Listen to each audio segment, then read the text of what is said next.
That's the back and forth between Prime Minister Justin Trudeau and opposition leader Pierre Poilievre today as we look ahead to the long-awaited online harms bill the Prime Minister announced would be tabled in the House of Commons next week. The Feds say the legislation will be designed to combat hate speech and violent content online, but the Tories are calling it a, quote, attack on freedom of expression. Let's bring back the front bench to talk more about that.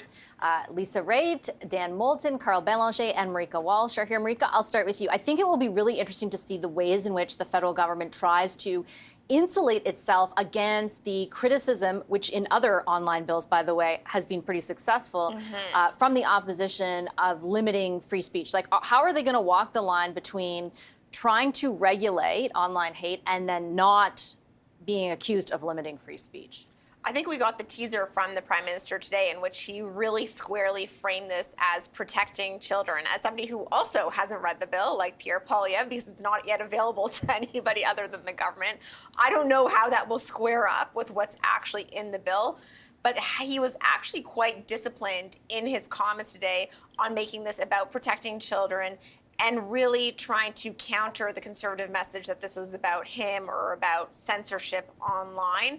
And I think if they do land that argument, maybe they have a way to make this politically sellable because of all the stories we've seen in the news about the impact of extortion online for kids and bullying online for kids. But certainly they've struggled to execute on this bill. It was supposed to come 100 days after their last election. We're now well past that mark, and they pulled the bill from the previous parliament. So, I think it is clearly has been a challenge for them. Whether they have now figured it out, we'll find out next week. Dan, that first iteration of the bill essentially was criticized for a lot of what Marika laid out, right? Being so wide in scope that it opened up the idea that there was some sort of effort there to limit free speech beyond just, what we would anticipate constitutes online hate, or even to define it.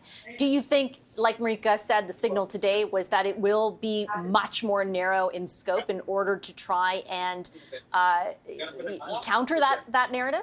I hope so. I think is the short answer. I haven't seen the bill either, and I agree with Marika's analysis there. I think politically the government's not in a position right now where they need to be engaging in a wide-ranging debate about what online hate speech looks like. They'd be a lot more politically shrewd right now to rename this the Online Protection for Kids and Cyberbullying Act, right? This would be something that would be a lot more squarely focused on protecting kids, dealing with cyberbullying, introducing similar protections to those that exist, frankly, across the Commonwealth and across the G7 that don't exist here in Canada. We've seen some previews of that from the government. As Marika mentioned, we've seen some of the stakeholder community they're advocating for this legislation start to shift towards protecting kids and dealing with cyberbullying in the same way they do in Australia and the UK and other countries. So I do think that would be the politically smart move for them right now. I think a big, wide-ranging debate about online hate and opening up to the kind of attacks that Pierre Poilievre was launching today doesn't make a lot of political sense for the government right now. On the same token, though, if I may, I just would mention, I do think Pierre Poilievre needs to be careful on these topics. I think both on the discussion that we just had on trans rights, on his comments earlier today, he does run the risk of polarizing a lot of voters that are important to him. I think women voters across the country are going to be taking a close look at him. And if he continues to sound like the internet comment section in the way he did at his press conference today, I think we're going to continue to see some voters hardening towards his way of communicating. His political speech, it can be a little off-putting at times. And so I think there is a caution on these topics for him politically as well as the government. Lisa, I'll get you to weigh in on that, and then also your thoughts on how the government will navigate the free speech debate. Well, I don't think Dan will be surprised when I say that Pierre's not going to take his advice. That this is what you're actually going to be seeing going forward. And I think they're bang on. If I were sitting there, if I were in the Conservative caucus right now, I would absolutely be opposing every piece of legislation that's proposed or on the books, because right now, the best way to approach this government is to say that anything it does, anything that it brings out, anything that it says can't be trusted, is wrong, is flawed. The government is so bad that it just can't do anything right whatsoever, and you can't trust them anymore. So you can't give them any wins on any pieces of legislation, no matter what it is. So coming out and saying, well, I'm going to oppose it anyway, allows people to say, oh, what do you think is wrong with this one? and then they'll go on to say what's wrong with this one. So I think this is what you're going to see continuously. I do think it's the right way to approach it. And as far as, what ends up happening next, I don't know what's going to be in the legislation. It definitely will be interesting to see. But watch the younger generation. Anything that curtails their ability to say whatever they want to say in any form and any social media where they want to say it, boy, you're going to get their attention real fast. And I know that because I've got 2 Gen Zs who tell me all the time how wrong I am on absolutely everything. I have a few stepkids that do the same thing. Mother. Carl, I'll get you to weigh in. I feel you. Yeah. On both those points, I thought they're both really interesting that Lisa raises and Dan too.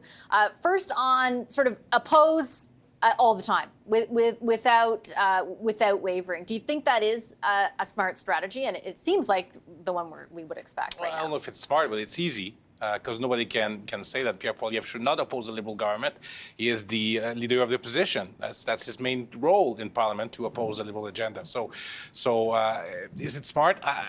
We'll have to see. I mean, saying that you're opposed to a legislation that you haven't seen, usually, voters don't really like that.